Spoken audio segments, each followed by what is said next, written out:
be seated.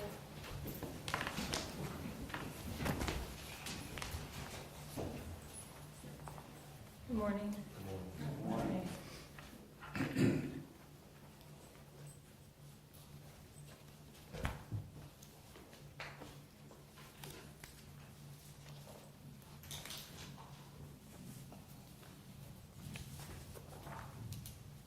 Okay, so we're here in case number 695-872, State of Ohio versus Brandon King. We're here today for purposes of sentencing. Mr. King was found guilty by a jury on May 29th, 2025. He was found guilty of count 1, theft in office, a felony of the 4th degree. He was found guilty on count 2, having an unlawful interest in a public contract, a felony of the 4th degree. He was found guilty of having an unlawful interest in a public contract, a felony of the 4th degree. That's count 3. He was found guilty on count 4, having an unlawful interest in a public contract, a misdemeanor of the 1st degree. He was found guilty on count 5, having an unlawful interest in a public contract, a misdemeanor of the 1st degree. He was found guilty on count 6, representation by a public official or employee, a misdemeanor of the 1st degree. He was found not guilty on count 7. He was found guilty on count 8, representation by a public official or employee, a misdemeanor of the 1st degree. He was found guilty on count 9, representation by a public official or employee, a misdemeanor of the 1st degree. He was found guilty on count 10, filing a false disclosure statement, a misdemeanor of the 1st degree. He was found not guilty on count 11. He was found guilty on count 12, soliciting improper compensation, a misdemeanor of the 1st degree. He is represented in court today by his attorney, Mr. Charles Tyler. Good morning. Good morning. And the state of Ohio is represented by Assistant Prosecuting Attorneys Andy Rogalski and J.D. May. At the time of the guilty finding, I actually had set the case for sentencing a week later and then decided that I wanted to receive a pre-sentence investigation. I do have a copy of the pre-sentence investigation in front of me. A copy of that has been provided to the state of Ohio. Have you received it? Was it accurate to the best of your knowledge? Yes, both, Your Honor. Thank you. All right. And Mr. Tyler, I believe you've received a copy of this as well? That is correct. And was it accurate to the best of your knowledge? It was. All right. I also received, in anticipation of sentencing, the following items: the state's sentencing memorandum, and then a supplemental sentencing memorandum by the state.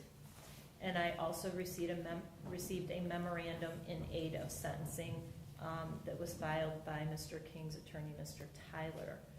I also received a document from the state with the audit costs, and I also received a filed document from an application of the Ohio Ethics Commission pursuant to 102.02G2 and 102.99E. I have had an opportunity to review all of these memorandum and documents that have been submitted to me, and then I received a letter in support of Mr. King. I didn't bring that out here. That was the only letter I received from Willa Hemmings. I am prepared to go forward with sentencing. I'm going to hear from the state first. Thank you, Your Honor, and may it please the court. The state of Ohio spent a good bit of time to set forth what it believes to be the most important facts for this court to consider, as well as the applicable law in its sentencing memorandum that I know that you've spent some time reviewing. So just a few highlights that the state of Ohio believes are important and that the state believes justify a prison sentence in this case based on the factors that are listed in Section 2929.12 of the revised code with respect to the seriousness of the crimes for which the jury found Mr. King guilty, which were 3 felonies and 7 misdemeanors. The state of Ohio believes that several of those factors apply, and although they overlap, they are each distinct factors. He did hold a position of public trust in the city of East Cleveland, not just any position, the highest position, and he betrayed that trust. He was, with respect to Factor 5, being the chief executive officer of the city of East Cleveland, he was in a position to enforce the laws to protect the city as the chief of the executive branch of the government, and he was the one that committed crimes that hurt the city to his benefit. Third, with respect to Factor 6, he used his position to facilitate the offense, and specifically, he used powers unique to that position to facilitate some of these offenses. He is the only person in the city that had the veto power, for example.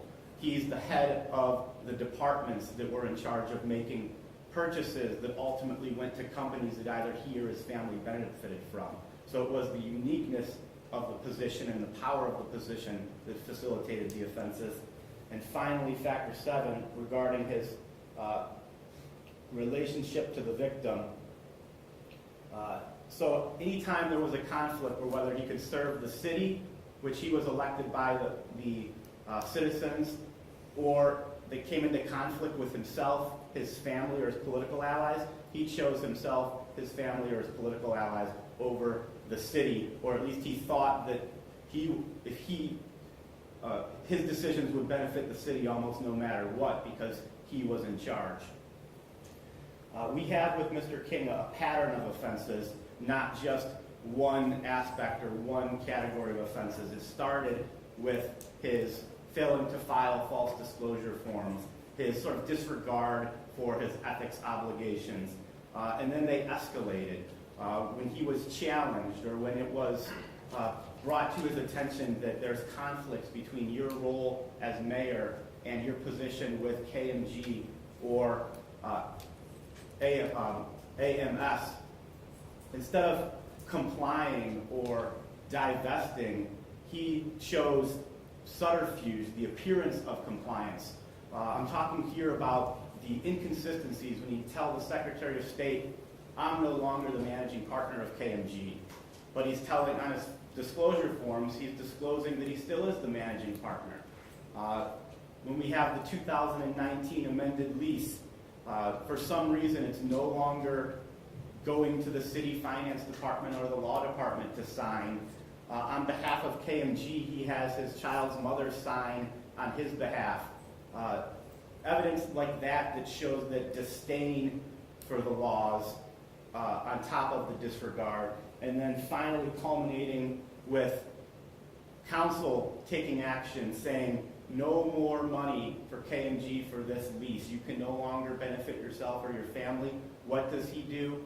He says no, initially in the form of the veto, trying to continue having payments to himself and his family. And when council overrides that veto, it should be done. He has his administration in July of 24 write a $3,500 check that is not in the budget for KMG. He does not take So I have no a for an question answer. about that. Certainly, Your Honor. In what budget are you talking about? So in the 2024 budget, there was a line item under the Domestic Violence Fund for rent. And at that point, when the budget was voted on, council acted as within its power, saying we are not appropriating money, there's zero for the lease for 2024. So my understanding was that the grant was funded by the state of Ohio, right? The grant was funded by the state of Ohio. The Yeah. domestic violence grant was funded by the Grant state of money. Ohio, right? Grant money, correct. And for several years, I don't know, 20, maybe more, they'd had that grant, correct? A long time, Your Honor, yes. And every year, there was funding in the grant to rent the office space from KMG prior to Mr. King being an elected official in the city of East Cleveland, right? Correct. And that funding continued every year through the grant, not through East Cleveland's own general fund.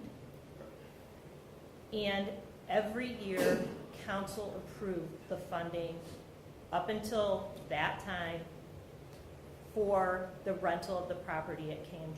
Is that right? I believe that's what the evidence showed, Your Honor, correct? Okay, so then in all those years, they were allocating, God bless you, the funding to KMG through the city because of the grant, then that would have been inappropriate. So there, All those steps taken by city council to approve the funding for the rental of the space to house the domestic violence grant that was funded by the state of Ohio would have been inappropriate and illegal. so he was convicted on some of I'm the not misdemeanor asking you counts. that. Don't misdirect my question. There was. I'm asking you, Yes, it was. every year that the grant existed, the grant funded, the state of Ohio funded the space, the rental space from KMG, correct? The state of, The The grant grant- is a fund, the the grant grant- is funded by the yes. state of Ohio. Let's just be quite clear about this. That money that you're talking about was not East Cleveland's money. East Cleveland was the fiduciary. They acted as the funnel for the grant money. They paid the bills out of the grant money. the city of East Cleveland, and I believe this is what the evidence supported, is that yes, I think you're absolutely correct in that the source of that money was not the general fund from the city of East Cleveland. Right. It came from grants. The grants were given to the city of East Cleveland for purposes of the grant. So the city of East Cleveland controlled the domestic violence fund, and council was responsible for appropriating that money. And So- all of the years up until 2024, Yes. they appropriated the money Yes. and so where were they gonna house the grant then? So What I don't like is that you're trying to wiggle around the fact that there needed to be space for the grant. I haven't gotten to Mr. King's involvement in this, but what I don't like is the disingenuous nature of the state to say that somehow had that money not gone out, that the city of East Cleveland would have been entitled to that money. And where were they going to house the grant? Where was that going to take place? Well- You never presented evidence at trial that there was another alternative, that there was a city-owned property, that there could have, that the grant money, that, so it would have made it so that that portion of the grant for housing, you know, the office space wouldn't have been needed. That's never been in evidence, ever. respectfully, Or an Your Honor, alternative to KMG. well, respectfully, whether there's another space and the state of Ohio proved the elements of the offenses. With the ethics laws, there's an affirmative defense available for public officials to show that there was no alternative and that the contract that is in place is equal to or better than any other opportunity. So the state of Ohio had its burden to prove the elements of the offenses beyond a reasonable doubt. Well, it and just- I agree, I don't disagree with that. The jury has found Mr. King guilty of this. Okay. I don't disagree with what you're saying, that a jury has found that you've proven each and every element of these offenses beyond a reasonable doubt. What I'm asking you about, and what I'm trying to get to, is you're going to be asking for some sort of restitution. And I'm not convinced that your supplemental brief or the brief on behalf of Mr. King in any way gave me guidance as to what to do about the actual loss. Okay. And- Now I know exactly what you're getting at now. So the state of Ohio did not ask for the several $1,000s worth of the lease going back historically. The only restitution that the state of Ohio asked for in the sentencing memorandum was the July payment that was made after council overrode his veto. And the theory behind that is that but for Mr. King's actions, there would still be the $3,845.21 in the budget for the domestic violence fund that was grant funded for the city to appropriately use and not pay for a lease that's tied to him. That is the argument. But where were they going to do that? You've never given any evidence to the court on that issue. There was no evidence in front of the jury that there was an alternative option. They didn't look for an alternative option. Ms. Black did testify that her renting the space, the domestic violence unit's renting of the space in the KMG building was convenient, but not the only place that could be rented. The state of Ohio is just, the argument for the state of Ohio that there's actual loss here is that this wasn't speculative or future loss. There was a pot of money that would have been in the budget based on council's override. It would have been in the domestic violence budget. Correct. And so when you say that and you say the city was out of money and they didn't have any money to pay that, I find that to be a disingenuous argument because that money was there from the state of Ohio. It wasn't Correct. part of the city of East Cleveland's budget. It was the city of East Cleveland's domestic violence fund that was grant money from the state of Ohio. So to the extent that there's being technical about a victim, it wouldn't go back to the city of East Cleveland's general fund. It would go back to the domestic violence fund, the specific pool of money that they used to pay the lease and other domestic violence salaries and supplies from. So we're not asking for And the then money. they would have just, housed the domestic violence grant in like some parking lot in the middle of East Cleveland? Like, come on. Come on. Seriously. They would have that. Where was that going to take place? Where were all the people that you're saying they were going to pay their salary and buy their supplies? Where were they going to sit outside with a tent and have like their cell phones? I mean, come on. Okay, I understand what the court's saying. Thank you. Okay, go ahead. Yeah. Thank you, Your Honor. I know I interrupted you in the middle. That's okay. So I think I was finishing up with the... You're going through the element. You're going through the applicable Correct. factors. Thank you, Your Honor. You're welcome.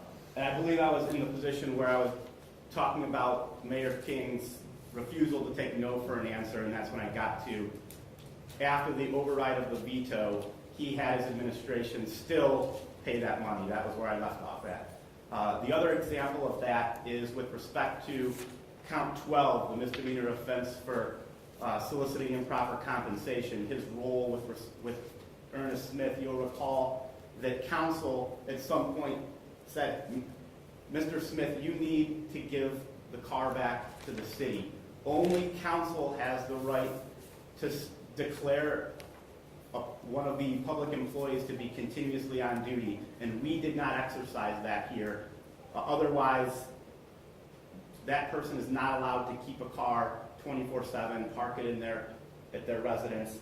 And Mayor King, despite the clear law that does not give him the power, vetoes that and says, yes, I can do this. He doesn't have to give the car back. That's just another example of his refusal to take no for an answer. Okay. So the state of Ohio believes, based upon the totality of the circumstances, all of the factors listed in the revised code, that this court should impose a prison sentence to protect the public, not demean the seriousness of the offense, and most importantly, to deter future conduct from not just Mr. King himself, but others similarly situated, which is the guidance from the revised code for this court. We would ask this court, pursuant to section 102.99E of the revised code, to order Mr. King to reimburse the Ohio Ethics Commission for the costs of its investigation. There was an application that was filed on behalf of the Ohio Ethics Commission prior to the last sentencing date, itemizing the expenses that both Investigator Hood here, as well as, Director Hood and Special Investigator McDonald expended that totaled $18,194.99. The state's understanding is that... 18,194.99, right? Correct, Your Honor, and that's broken down in the document to roughly $12,000 for Mr. Hood and $6,000 for Ms. McDonald. You'll see that in the document. So the 18 is just the adding of those two numbers that you have in front of you. Can I stop you on this issue? Of course. Okay, so this 10299E applies to count 6. He was found not guilty on 7, so 6, 8, and 9, correct? I believe that's correct. I'm going to pull up the statute. So those are the counts that that fall under 10203 that this statute talks about. That's correct, Your Honor. Okay, so what I have, my question for you is the statute, at least what they have written, upon application of the Ohio Ethics Commission, the court shall order a person who is convicted of a violation of, and we're going to just say 10203 for this purpose, of the revised code to pay the costs incurred to investigate and prosecute the case. The amount ordered under this division shall not exceed the amount a person unlawfully secured, solicited, or accepted, the amount a person received as improper compensation, as an unlawful honorarium, or from unlawful sale of goods or services, or the amount otherwise applicable under 10203, because that's what he was convicted of. So my question for you is, it cannot exceed the amount that was secured, solicited, or accepted. In count 6, what are you referring to? So I have that as the veto of KMG, and that would be for the several months of rent that was paid out after the veto. Is that right? Yes, Your Honor. And what was that total amount? 3,000. So 3,845.21 was, at the time of the indictment, the amount that was paid to KMG that I think was contemplated in count 6. Okay, so then count 8, I think the amount was written on the actual charge in the indictment, $5,813.07, correct? That is correct. Okay, so then count 9, are you referring to the contract price for the year that was the KMG renewal contract that was dated on 1/7/19, and the amount being $14,181.24? That's correct, Your Honor, Okay. as well as the each year subsequently to that, which is over 50,000 if you take. Well, the only thing the indictment sets for count 9 is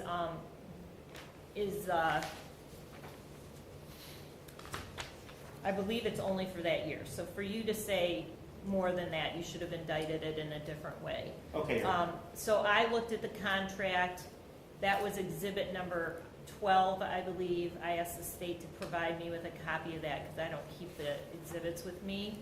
And the contract would have been for, this count only applies for the contract that was dated January 7th, 2019. It doesn't, your count didn't go January 7th, 2019 through whatever. So I'm only going to consider the amount of that contract, as I've already stated on the record, that $14,000 some odd dollars. Okay, Your Honor. All right, okay, so go ahead. So I think that takes care of that specific provision.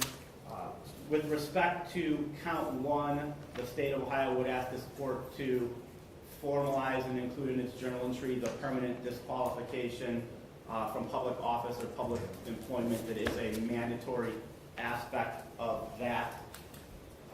All right, this is another question that I have for you. Yes, Your Honor. Yesterday, we had a sentencing on Mr. Smith, and I was concerned about the divvying up of the auditor's costs, and you indicated to me that the auditor's costs were only for the portion of the case that dealt with Mr. Smith. Yes. When I went back and read your sentencing memorandum, the first sentencing memorandum, page 1, you indicate in paragraph 1, I think it might be the second sentence, the state of Ohio requests this court to impose the mandatory sentencing provisions regarding permanent disqualification, that regards count 1, and restitution to the city of East Cleveland and the state of Ohio auditor of state as described in 292141C1 and C2A little 2 theft in office. That totally contradicts to me what you indicated in court yesterday. Let me read. Furthermore, if you go into your brief further, Yes. under the restitution statute, or the restitution page 11, restitution costs and other statutory provisions, you turn to page 12, and you say on the last paragraph, per 292143, soliciting improper compensation by virtue of King's conviction, quote, this talks about the disqualification. But then you go, additionally, because of this conviction involving the auditor of state's investigation, the state is requesting the court to adopt the auditor's finding for recovery and order King to make restitution to the city of East Cleveland in amount of, and then you go on to talk about this, joint and severally with his co-defendant. We talked about this yesterday, and you indicated, and I indicated to you that Mr. Smith was not found guilty on count 11. So I don't know how you could, Mr. King was not found guilty on count 11. So what really was troubling to me last night was that we had this discussion in court yesterday. You indicated to me that you were not, and I took you at face value, that you were not asking for Mr. King to reimburse for the auditor of state. When I picked up your brief again to read last night, those are the things that I read. He has not been convicted on count 11. Right. Yesterday your representation to me was that on count, it was my understanding that count 11 was where this reimbursement to the auditor of state flows from. And it would have applied on count 1. It would apply on count 1. But you told me yesterday in court that you were not asking for that, only for the case with Mr. Smith and Mr. King. So I am not sure what you're asking for based on our sentencing hearing yesterday, and then based on, because I was concerned because I didn't feel that Mr. Smith should be saddled with the entire auditor's office investigation if in fact you're asking for it on count 1.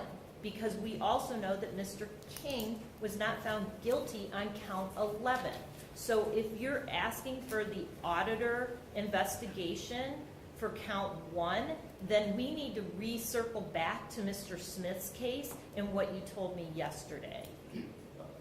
Let me try to clarify the state's position as best as I can. Well, you can understand how this is a totally different than what you told me in court yesterday. Let me clarify, and then let's see where we're at. Count 1 is the Ohio Ethics Commission investigation. That's what you told me yesterday. Correct. So there is no statutory mandate for the court to order the costs for the auditor of the state. What the state of Ohio is asking for in count 1 was the mandatory sentencing provision regarding restitution to the victim for actual loss. It's not it's only if the court finds there was actual loss. Agreed, and we had that discussion. I don't 5 call minutes that ago. a mandatory sentencing provision. Well, if the court finds there's actual loss, then it's the court's required to impose restitution. We agree on that. So the question there is whether there's actual loss, and I think we've discussed that. we're not talking about reimbursing the investigators from the Ethics Commission for the cost of their investigation in count 1. The auditor of state does not apply to count 1. It's only whether there's actual loss and restitution to the victim. I just think it's so interesting how you wrote your brief then, because you're talking about count 1, imposing a mandatory sentencing provision. This is on page 2 of permanent disqualification. As we know, that goes to count 1. And restitution. Restitution to the city of East Cleveland, and order him to pay. And then additionally, you say, you want me to order him to pay the mandatory costs of the investigation. In that paragraph, all you're talking about is count 1.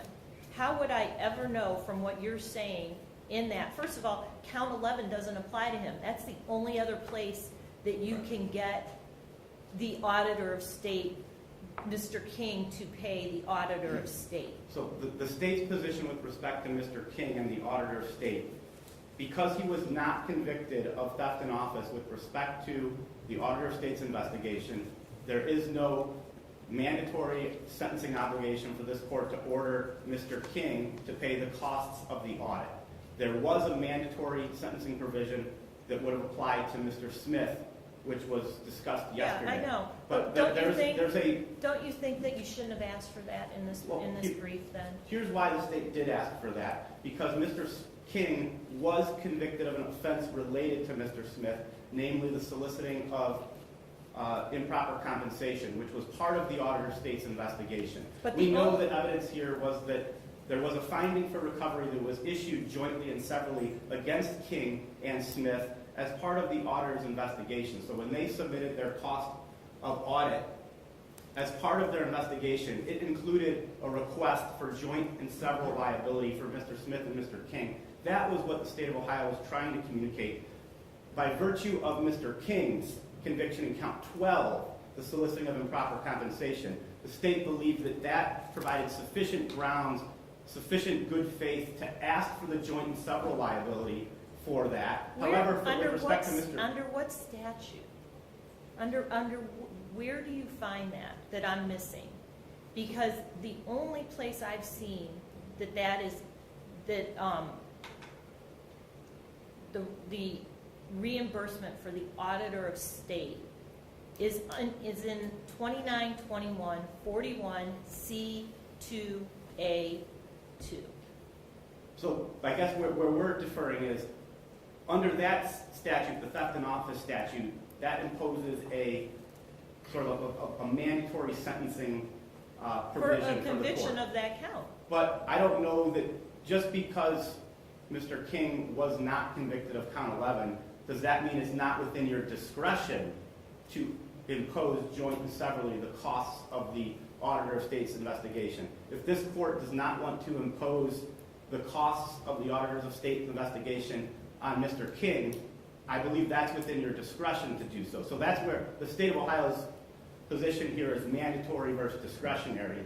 The state argues I don't know where you find it discretionary, and quite frankly, the conviction on count 12, the sentencing guidelines set forth in 292141 C2A2 are not. That's not on count 12.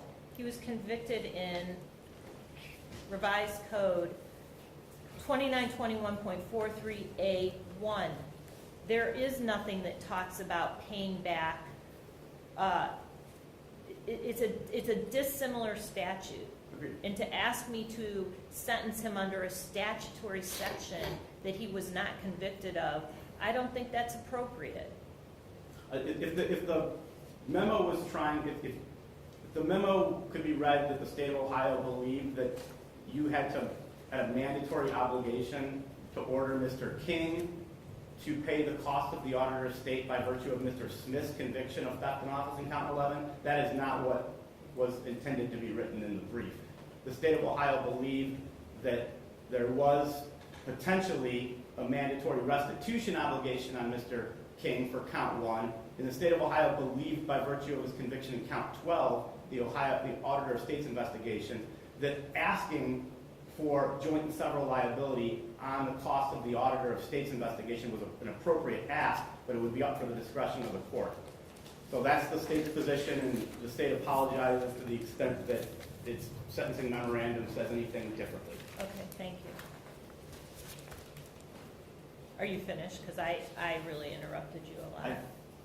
I believe so, Your Honor. The state of Ohio would rest for the rest of its arguments on its sentencing memorandum, and thanks you for the time. All right, okay.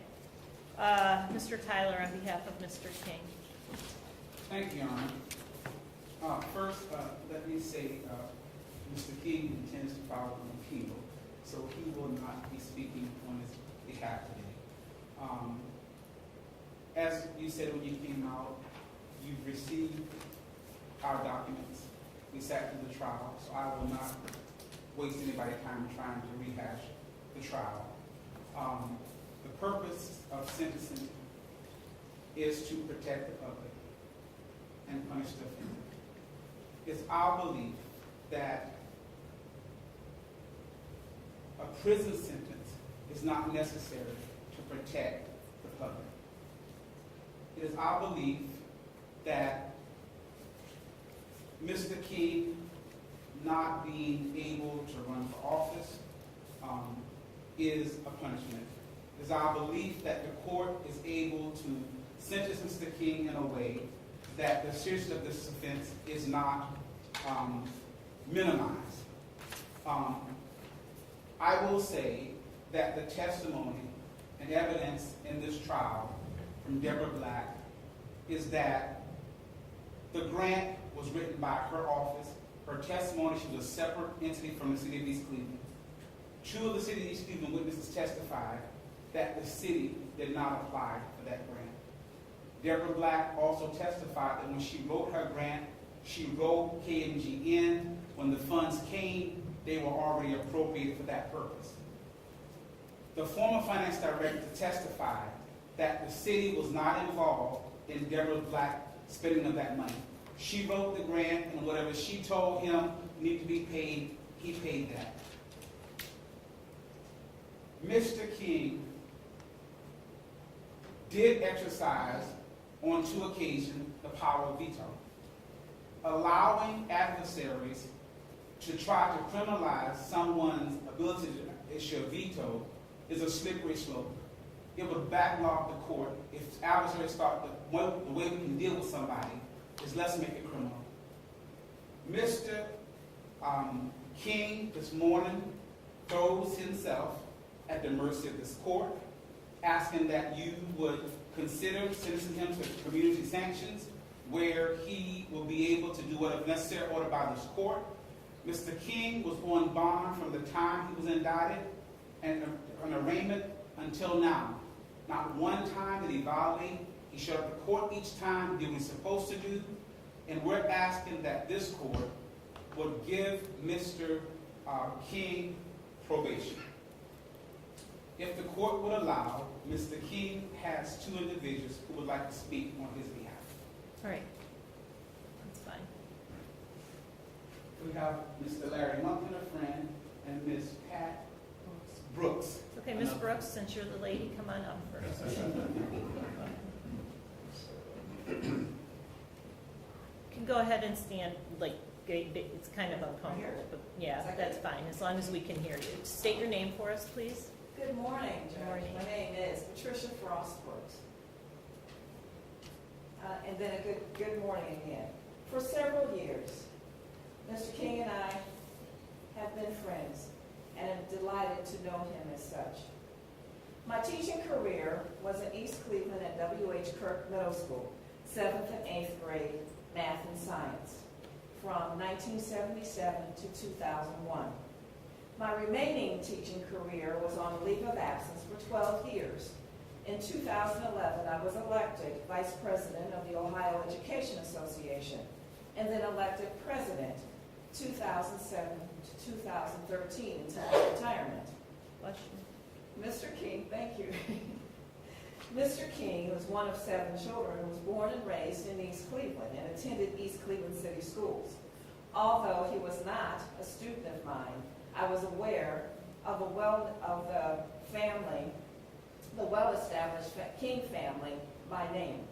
Our paths did not cross until decades later. Mr. King has had a sense of community and an abundance of generosity for his friends, fraternity, and the East Cleveland residents. He volunteers with Habitat for Humanity, rehabilitating homes, distributing food and clothing for the Salvation Army, the Cleveland Food Bank, and was a mentor for David's Challenge, visiting and making follow-up phone calls to incarcerated youth after their release. During COVID-19, he delivered and distributed food to the residents. During his career, there are several other community and civic volunteer activities that he was an integral part of. Throughout my tenure as a teacher in East Cleveland City Schools, I have seen several transitional changes in education, including changes in the city of East Cleveland. Leaders are bridges that connect people to the future.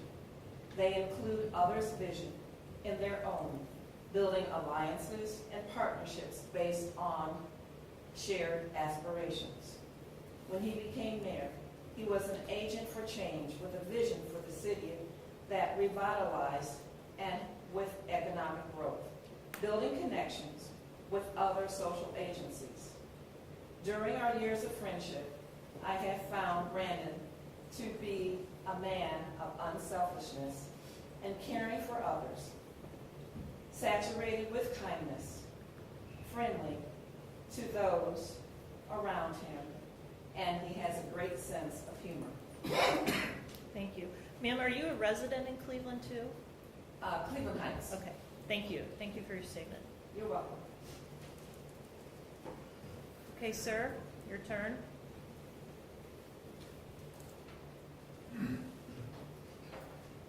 Good morning. Good morning, Your Honor, and thank you You're for this welcome. opportunity. Could you state your name for us, please? My name is Lawrence Lumpkin. Okay, Mr. Lumpkin. I am a former Cleveland School Board president. I'm currently a trustee on my church board. I act as president of Bethel Amy Zion Church.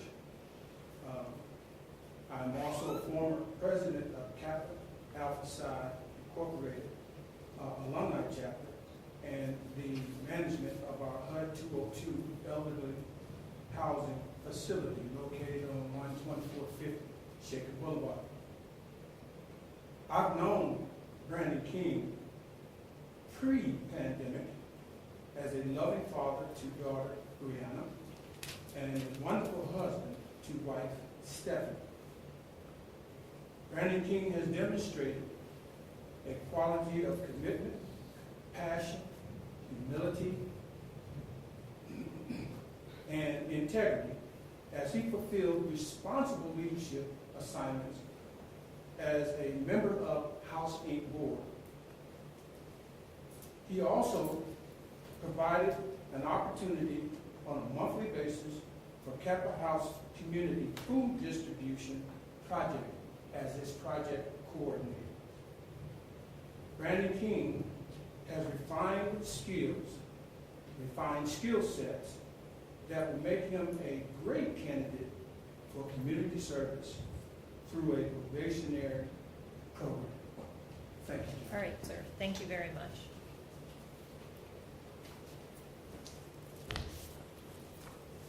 Mr. Tyler, anything else? The only other thing, Your Honor, is that it is our position that there is absolutely no actual loss to the city of East Cleveland. Okay, thank you.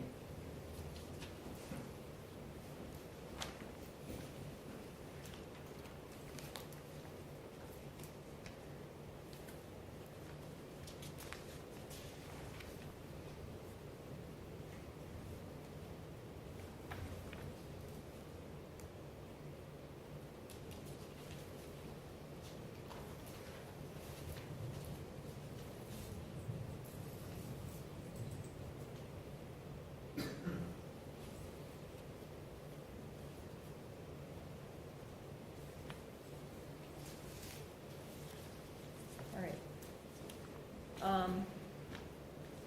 First of all, I want the record to be clear that the letters from the Ohio Ethics Commission that are referenced in many of the documents that I've read and that were referenced at trial have never been provided to the court. So the court has really no understanding or awareness as to what the Ethics Commission advised Mr. King of.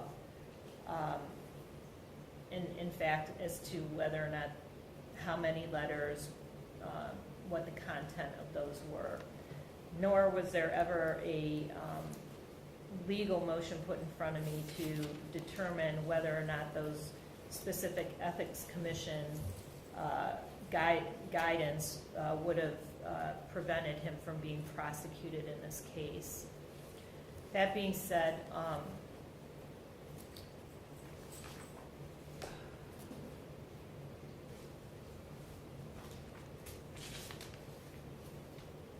it's my job to impose a sentence that would comply with the purposes and principles of Revised Code 292911, the overriding purpose being to punish the offender and protect the public from future crime by the offender or others. Using the minimum sanctions the court determines would accomplish its purpose without imposing an unnecessary burden on state or local government resources. The court is to consider the need for incapacitation, deterrence, rehabilitation, and restitution.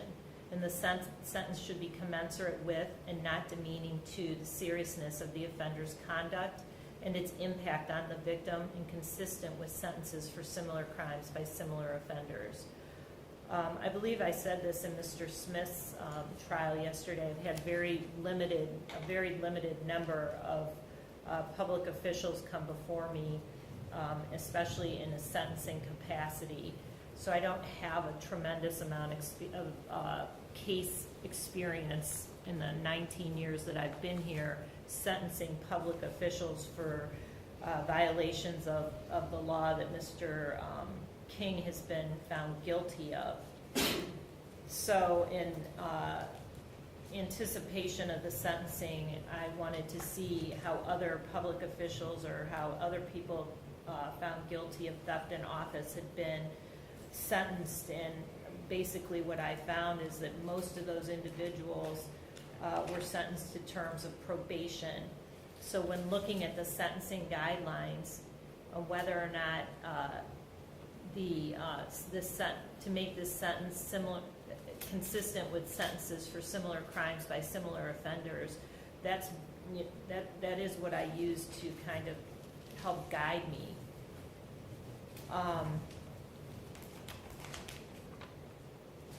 In the cases that I've had, I really haven't had a case where a city also benefited from the same conduct that the defendant benefited from. The cases that I've had have been elected officials or public employees, actually really just public employees who've stolen from the city coffers, and the city never benefited from that. In this case, I think it's a little bit different, because actually Mr. King benefited, and the city benefited in the fact that they also received supplies and used those supplies, and they also received a space to rent so that they could continue with the domestic violence grant. In looking at count 1, theft in office, and looking at actual loss, I do not find that there is enough evidence to show that there was an actual loss to the city of Cleveland in the amount of $3,845.31. I do find, however, that Mr. King benefited from that engaging in that contract with his own, the city, and then his own company. So in thinking about this case, I didn't want there to be a windfall to the city of more money than they should have had, and Mr. King shouldn't get the benefit of money that he shouldn't have had. And you know, quite frankly, Mr. King, you should have known better, and you did know better, because you were consistently telling the court without documentation, but that you had approached the Ohio Ethics Commission about this. And I'm also a mandatory reporter. I know what the guidelines are as far as our annual reports and what money we accept, what investments we have. It is not a mystery. So I do find that that behavior is unacceptable and inappropriate. I don't find that that rises to the level of a prison sanction, but I do find that you benefited from the illegal activity of theft in office, having an unlawful interest in a public contract, both with KMG and with AMS. You should never, ever in your position have been have had a personal interest in companies that your government was dealing with.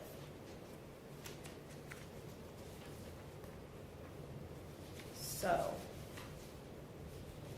I'm not ordering restitution in count one. And I'm actually not going to order restitution for the office supplies either, because I do believe that the city benefited from the office supplies that were given to them. I think that was in the amount of $5,813.07. They would have had to have gotten those somewhere else. There's no evidence in front of me that the rent was more than what the market was would have asked for at that time, or that the office supplies, there's no evidence that the market was, they paid more than they should have, and that Mr. King got more than he should have. But in essence, you shouldn't have gotten anything from these contracts, or your family or friends. I mean, it's very, very clear what our ethical guidelines are.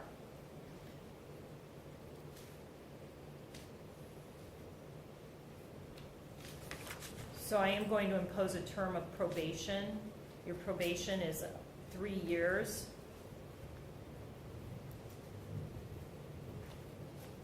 But I also find that you should not have benefited from the amount, you should never have benefited from the amount of the rent that was given and that you were found guilty for, and the office supplies.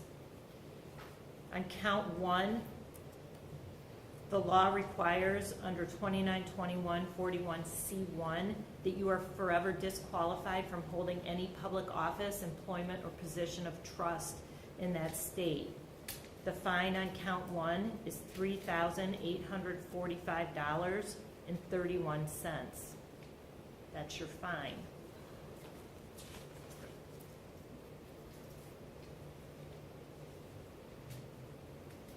In count six, that's the representation, but that's the veto again, so that's, I'm not going to duplicate that fine. In count 8, representation by a public official or employee, I'm not going to order restitution, but your fine is $58,1307.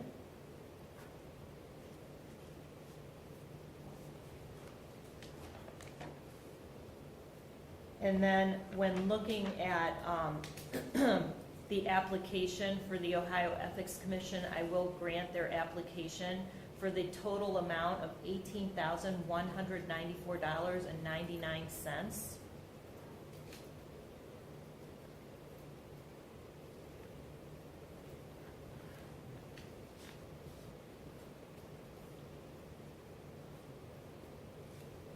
I find that the amount of $18,194.99 is not in excess of the amount that you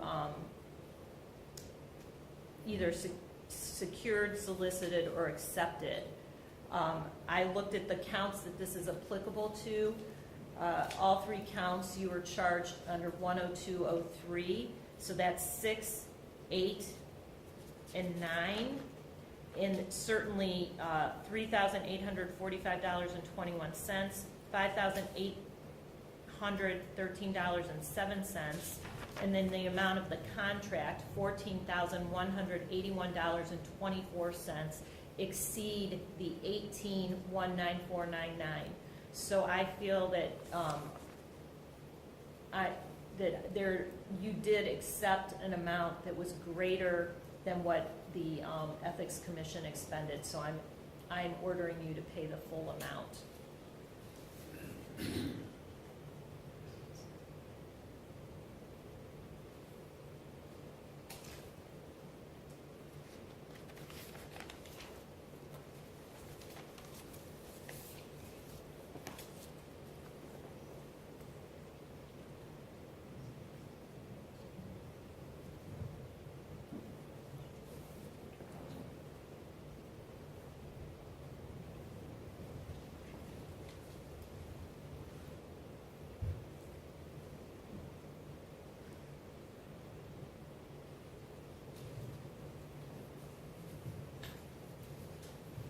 I think if my accounting is correct, you owe a total of $27,853.37.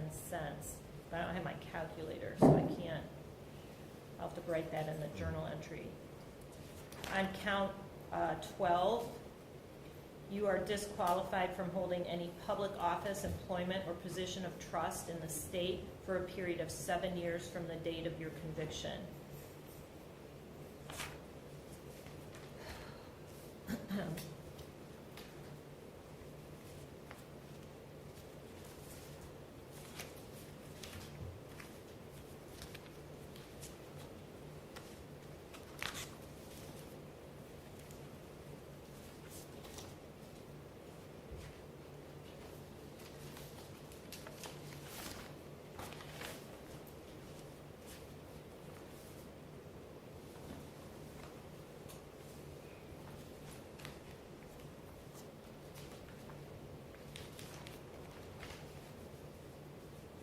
I have balanced the factors that are set forth in 29, 29, 11. I've looked at the factors and balanced the factors in 29, 29, 12, 29, 29, 13, and 29, 29, 14. I do not find that I can overcome the presumption of probation. I do find that a fine in the amount that I've already ordered and the payment back to the Ohio Ethics Commission is a punishment that is in line with what happened here. In addition to the 3 years of probation, you're going to be randomly drug tested. You're going to be required to find a full-time verifiable employment, and I'm going to order you to do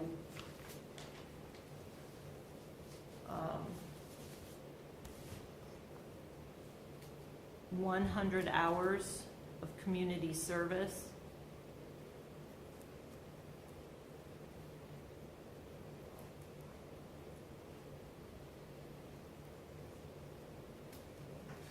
I don't see that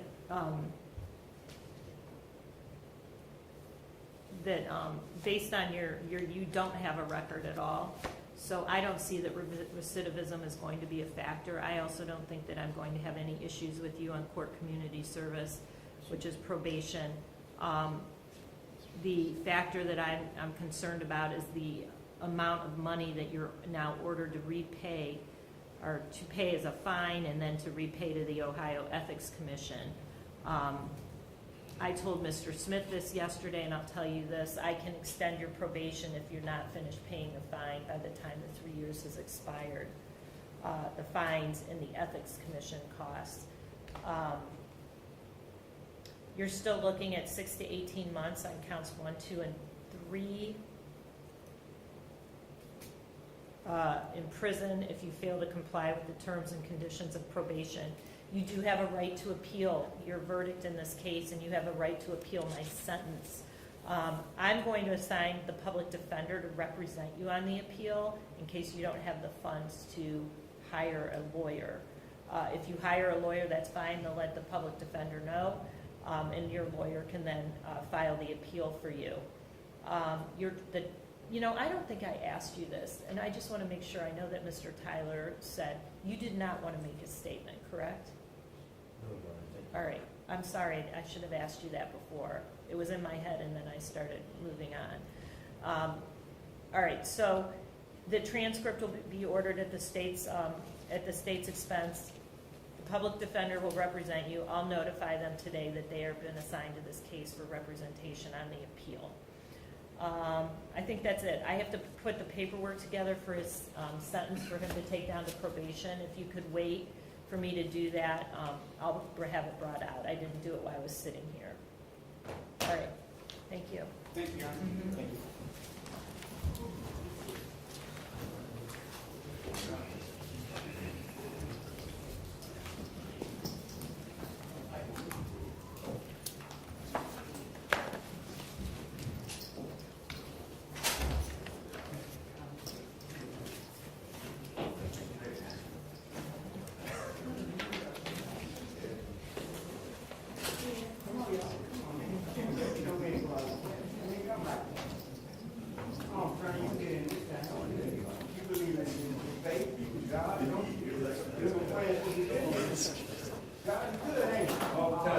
Ain't God good? All the time. Good. Ain't the judge good?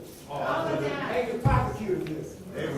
Amen. Hey, one time I had a case like this, and I didn't know where I was going, and I went to the chapel and said, pray for the prosecutor. The state of Ohio. And I went out and I prayed for the prosecutor. Thank you, Lord, you got, oh, Heavenly Father, we want to thank you right now for your blessings. We thank you for your benefits. We thank you for your grace. We thank you for your mercy. Oh, Father, I know that every burden that our brother King was facing, oh Lord, Lord, you saw the way, oh Lord, our prayers were answered. Were they prayers answered? Were they answered? Amen. Were they answered? Amen. Were they answered? Amen. We thank the Lord. Oh, hallelujah. Can y'all hear us say hallelujah? Hallelujah. Hallelujah. Hallelujah. Thank you, brother. God bless you. God bless you.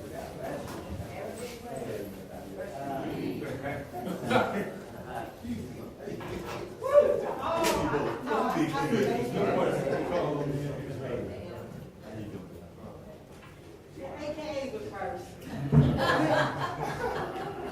But we're the best. Brother, you were good. Welcome back today.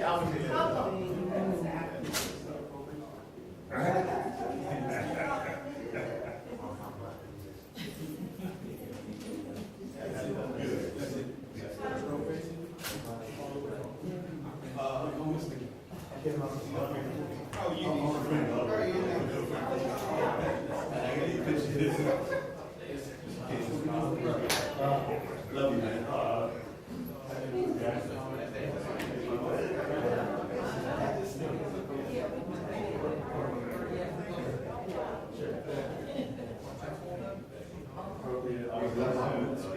I love her. She didn't even